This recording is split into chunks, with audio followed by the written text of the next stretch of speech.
make our Christian communities.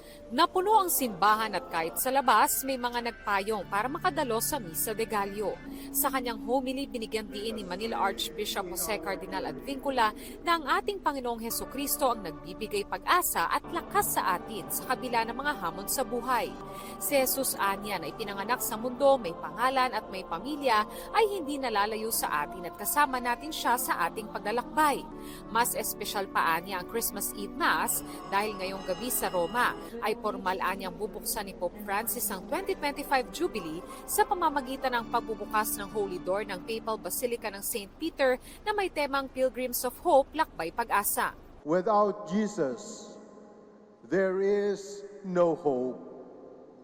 His love makes us stronger to face all life's difficulties. His hope will not disappoint us. Let us start our journey together as pilgrims of hope. Merry Christmas to all of you. Maligayang Pasko sa ating lahat. Amen.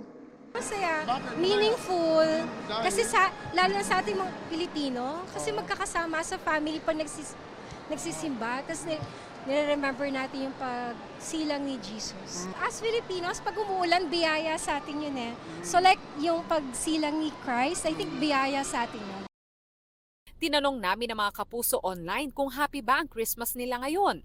Sagot ng isa, masaya dahil marami daw blessings sa kanyang buhay dahil kay Lord.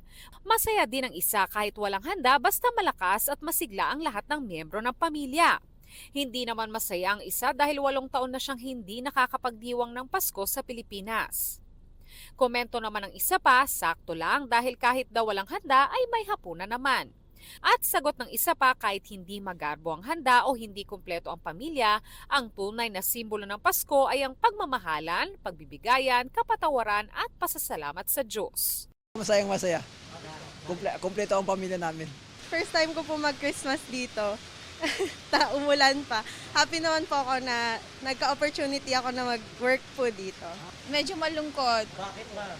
Marami po ang pinagdadaanan. Ngayong 2025, sana malagpasan ko na lahat. Mga kapuso, maging una sa saksi. Mag-subscribe sa GMA Integrated News sa YouTube para sa iba't ibang balita.